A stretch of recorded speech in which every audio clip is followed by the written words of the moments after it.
سورہ فلق. سورہ فلق کا تعارف. مقام نزول.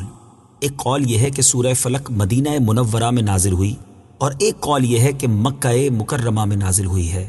پہلا قول زیادہ صحیح ہے کیونکہ اس کے شان نزول سے اسی کی تائید ہوتی ہے. آیات، کلمات اور حروف کی تعداد. اس صورت میں ایک رکوع، 5 آیتیں، 23 کلمات اور 74 حروف ہیں. فلق نام رکھنے کی وجہ. فلق کے کئی معنی ہیں اور یہاں اس سے مراد صبح ہے، اور چونکہ اس سورت کی پہلی آیت میں یہ لفظ موجود ہے اس مناسبت سے اسے سورہ فلق کہتے ہیں. سورہ فلق اور سورہ والناس کے فضائل. احادیث میں سورہ فلق اور سورہ والناس کے بہت فضائل بیان کیے گئے ہیں. ان میں سے 3 فضائل سماعت فرمائیے. نمبر 1، حضرت عقبہ بن عامر رضی اللہ تعالی عنہ سے روایت ہے. مسلم شریف کی حدیث ہے، نبی کریم صلی اللہ تعالی علیہ وآلہ وسلم نے ارشاد فرمایا، کیا تم نے نہیں دیکھا کہ آج رات مجھ پر ایسی آیتیں نازل ہوئی ہیں جن کی مثل نہیں دیکھی گئی؟ وہ آیتیں قل اعوذ برب الفلق سورت کے آخر تک اور قل اعوذ برب الناس سورت کے آخر تک ہیں. نمبر 2، حضرت ابو سعید خدری رضی اللہ تعالی عنہ فرماتے ہیں، ترمذی شریف کی حدیث ہے، حضور پرنور صلی اللہ تعالی علیہ وآلہ وسلم جنات سے اور انسانوں کی نظر سے پناہ مانگا کرتے تھے یہاں تک کہ سورہ فلق اور سورہ والناس نازل ہوئی. پھر آپ نے ان سورتوں کو پڑھنا شروع کر دیا اور ان کے علاوہ دیگر وظائف کو چھوڑ دیا. نمبر 3، حضرت عابس جوہنی رضی اللہ تعالیٰ عنہ سے روایت ہے، حضور اقدس صلی اللہ تعالی علیہ وآلہ وسلم نے ارشاد فرمایا، میں تمہیں وہ کلمات نہ بتاؤں جو شریر جنات اور نظر بد سے اللہ تعالیٰ کی پناہ طلب کرنے میں سب سے افضل ہیں؟ انہوں نے عرض کی، یا رسول اللہ صلی اللہ تعالی علیہ وسلم کیوں نہیں، آپ ضرور بتائیے. ارشاد فرمایا، وہ کلمات یہ دونوں صورتیں ہیں. نمبر 1، قل اعوذ برب الفلق. نمبر 2، قل اعوذ برب الناس. سورہ فلق اور سورۃ الناس کا شان نزول. یہ سورت اور سورۃ الناس جو اس کے بعد ہے اس وقت نازل ہوئی جبکہ لبید بن عاصم یہودی اور اس کی بیٹیوں نے حضور پرنور صلی اللہ تعالی علیہ وآلہ وسلم پر جادو کیا اور حضور اکرم صلی اللہ تعالی علیہ وسلم کے جسم مبارک اور ظاہری اعضاء پر اس کا اثر ہوا، البتہ دل، عقل اور اعتقاد پر کچھ اثر نہ ہوا. چند دنوں بعد حضرت جبریل علیہ السلام آئے اور انہوں نے عرض کی، ایک یہودی نے آپ صلی اللہ تعالی علیہ وآلہ وسلم پر جادو کیا ہے اور جادو کا جو کچھ سامان ہے وہ فلاں کنویں میں ایک پتھر کے نیچے دبایا ہوا ہے. رسول کریم صلی اللہ تعالی علیہ وآلہ وسلم نے حضرت علی المرتضیٰ کرم اللہ تعالی وجہہ الکریم کو بھیجا اور انہوں نے کنویں کا پانی نکالنے کے بعد پتھر اٹھایا تو اس کے نیچے سے کھجور کے درخت کے نرم حصے سے بنی ہوئی تھیلی برآمد ہوئی جس میں حضور اقدس صلی اللہ تعالی علیہ وسلم کے وہ منہ مبارک جو کنگھی سے برآمد ہوئے تھے اور نبی کریم صلی اللہ تعالی علیہ وآلہ وسلم کی کنگھی کے چند دندانے اور ایک ڈورا یا کمان کا چلہ جس میں 11 گرہیں لگی تھی اور ایک موم کا پتلا تھا جس میں 11 سوئیاں چبھی ہوئی تھیں. یہ سب سامان پتھر کے نیچے سے نکالا اور حضور پرنور صلی اللہ تعالی علیہ وآلہ وسلم کی خدمت میں حاضر کیا گیا. اللہ تعالیٰ نے یہ دونوں صورتیں نازل فرمائیں. ان دونوں صورتوں میں 11 آیتیں ہیں، 5 سورہ فلق میں اور 6 سورہ ناس میں. ہر ایک آیت کے پڑھنے کے ساتھ ایک ایک گرہ کھلتی جاتی تھی یہاں تک کہ سب گرہیں کھل گئیں اور حضور پرنور صلی اللہ تعالی علیہ وسلم بالکل تندرست ہو گئے. تعویذات اور عملیات سے متعلق ایک شرعی مسئلہ.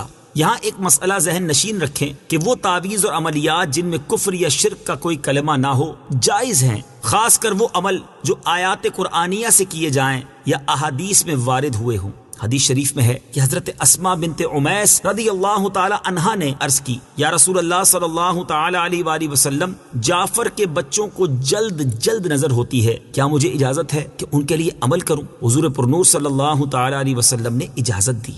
سورہ فلق اور سورۃ الناس کے شان نزول سے حاصل ہونے والی معلومات. اس سورت اور اس کے شان نزول سے 4 باتیں معلوم ہوئیں. نمبر 1، جادو اور اس کی تاثیر حق ہے. نمبر 2، نبی کے جسم پر جادو کا اثر ہو سکتا ہے جیسے تلوار، تیر اور نیزے کا. یہ اثر شان نبوت کے خلاف نہیں. ہاں ایسا اثر نہیں ہو سکتا کہ جس سے نبوت کے متعلقہ امور میں خلل آئے. حضرت موسیٰ علیہ السلام کے مقابلے میں جادوگر بالآخر اس لیے فیل ہوئے کیونکہ وہاں جادو سے معجزے کا مقابلہ تھا، ورنہ حضرت موسیٰ علیہ السلام کے خیال پر بھی اس جادو نے اثر کیا کہ ان کو خیال ہوا کہ یہ لاٹھیاں رسیاں چل رہی ہیں، جیسا کہ قرآن پاک میں ہے، يُخَيَّلُ إِلَيْهِ مِن سِحْرِهِمْ أَنَّهَا تَسْعَىٰ. ترجمہ، ان کے جادو کے زور سے موسیٰ کے خیال میں یوں لگی کہ وہ دوڑ رہی ہیں. نبی کریم صلی اللہ تعالی علیہ وآلہ وسلم کے خیال پر بھی یہی اثر ہوا تھا۔ نمبر 3، جادو کو دور کرنے میں سورہ فلق اور سورہ ناس میں خصوصی تاثیر ہے۔ نمبر 4، جادو، ٹونا اور عملیات و اثرات اور بیماریوں کو ختم کرنے کے لیے قرآن پاک کی سورتوں اور آیتوں کو استعمال کیا جا سکتا ہے، جیسا کہ اوپر بیان ہوا، اور خود بخاری شریف میں سورہ فاتحہ کو اس مقصد کے لیے استعمال کرنے کا بیان موجود ہے۔ سورہ فلق کے مضامین۔ اس سورہ مبارکہ میں تمام مخلوق کے شر سے، رات کے اندھیرے کے شر سے، جادوگروں کے شر سے اور حسد کرنے والے کے شر سے اللہ تعالیٰ کی پناہ مانگنے کی تعلیم دی گئی ہے۔ سورہ اخلاص کے ساتھ مناسبت۔ سورہ فلق کی اپنے سے ماقبل سورت اخلاص کے ساتھ مناسبت یہ ہے کہ سورہ اخلاص میں اللہ تعالیٰ کی وحدانیت کا بیان ہوا اور یہ بتایا گیا کہ جو چیزیں اللہ تعالیٰ کی شان کے لائق نہیں وہ ان سے پاک اور بری ہے، اور ان دونوں صورتوں میں بتایا گیا کہ دنیا میں موجود ہر شر سے اللہ تعالیٰ کی پناہ مانگنی چاہیے۔ اسی طرح ان شیاطین، جنات اور انسانوں سے بھی اللہ تعالیٰ کی پناہ مانگنی چاہیے جو لوگوں کو اللہ تعالیٰ کی راہ سے روکتے ہیں۔ بسم اللہ الرحمن الرحیم۔ ترجمہ، اللہ کے نام سے شروع جو نہایت مہربان رحمت والا ہے۔ قل اعوذ برب الفلق من شر ما خلق ومن شر غاسق اذا وقب ومن شر النفاثات في العقد ومن شر حاسد اذا حسد۔ ترجمہ، تم فرماؤ میں صبح کے رب کی پناہ لیتا ہوں اس کی تمام مخلوق کے شر سے اور سخت اندھیری رات کے شر سے جب وہ چھا جائے، اور ان عورتوں کے شر سے جو گروں میں پھونکے مارتی ہیں، اور حسد والے کے شر سے جب وہ حسد کرے۔ قل اعوذ برب الفلق۔ تم فرماؤ میں صبح کے رب کی پناہ لیتا ہوں۔ تفسیر صراط الجنان میں ہے، پناہ مانگنے میں اللہ تعالیٰ کا اس وصف صبح کے رب کے ساتھ ذکر اس لیے ہے کہ اللہ تعالیٰ صبح پیدا کر کے رات کی تاریکی دور فرماتا ہے، تو وہ اس پر بھی قادر ہے کہ پناہ چاہنے والے سے وہ حالات دور فرما دے جن سے اسے خوف ہو۔ نیز جس طرح تاریک رات میں آدمی صبح طلوع ہونے کا انتظار کرتا ہے، اسی طرح خوف زدہ آدمی امن اور راحت کا منتظر رہتا ہے۔ اس کے علاوہ صبح مجبور و لاچار لوگوں کی دعاؤں کا اور ان کے قبول ہونے کا وقت ہے، تو اس آیت سے مراد یہ ہوئی کہ جس وقت کرب اور غم والوں کو آسانیاں دی جاتی ہیں اور دعائیں قبول کی جاتی ہیں، میں اس وقت کو پیدا کرنے والے کی پناہ چاہتا ہوں۔ ایک قول یہ بھی ہے کہ فلق جہنم میں ایک وادی ہے۔ من شر ما خلق۔ اس کی تمام مخلوق کے شر سے۔ تفسیر صراط الجنان میں ہے، اس آیت میں ہر مخلوق کے شر سے پناہ مانگی گئی ہے، خواہ جاندار ہو یا بے جان، مکلف ہو یا غیر مکلف، اور بعض مفسرین نے فرمایا ہے کہ یہاں مخلوق سے مراد خاص ابلیس ہے جس سے بدتر مخلوق میں کوئی نہیں۔ ومن شر غاسق اذا وقب۔ اور سخت اندھیری رات کے شر سے جب وہ چھا جائے۔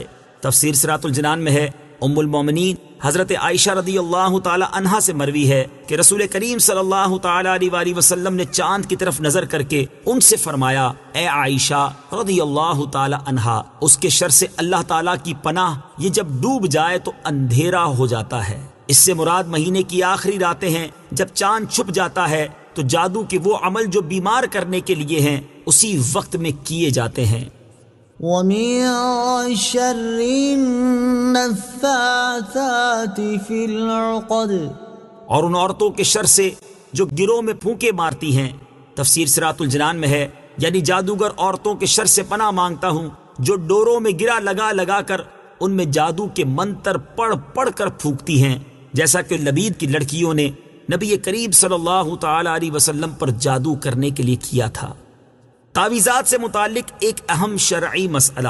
یاد رہے کہ ناجائز کاموں کے لیے تعویذ گنڈے ناجائز و حرام ہیں، جبکہ جائز مقصد کے لیے گنڈے بنانا اور ان پر گرا لگانا، قرآن مجید کی آیات یا اللہ تعالیٰ کے اسماء پڑھ کر دم کرنا جائز ہیں۔ جمہور صحابہ کرام اور تابعین رضی اللہ تعالی عنہم اسی پر ہیں، اور نبی کریم صلی اللہ تعالی علیہ وسلم کے عمل مبارک اور ارشاد سے بھی یہ چیز ثابت ہے۔ چنانچہ حضرت عائشہ صدیقہ رضی اللہ تعالی عنہا سے روایت ہے، مسلم شریف کی حدیث ہے، آپ فرماتی ہیں کہ جب حضور پر نور صلی اللہ تعالی علیہ وسلم کے اہل میں سے کوئی بیمار ہوتا تو حضور اقدس صلی اللہ تعالی علیہ وسلم معوذات یعنی سورہ فلق اور سورہ ناس پڑھ کر اس پر دم فرماتے. اور حضرت عبید بن رفاعہ رضی اللہ تعالیٰ عنہ سے روایت ہے کہ حضرت اسماء بنت عمیس رضی اللہ تعالی عنہا نے رسول کریم صلی اللہ تعالی علیہ وسلم سے عرض کی، یا رسول اللہ صلی اللہ تعالی علیہ وسلم، حضرت جعفر رضی اللہ تعالیٰ عنہ کے بیٹوں کو بہت جلد نظر لگ جاتی ہے، کیا میں کچھ پڑھ کے ان پر دم کر دیا کروں؟ ارشاد فرمایا،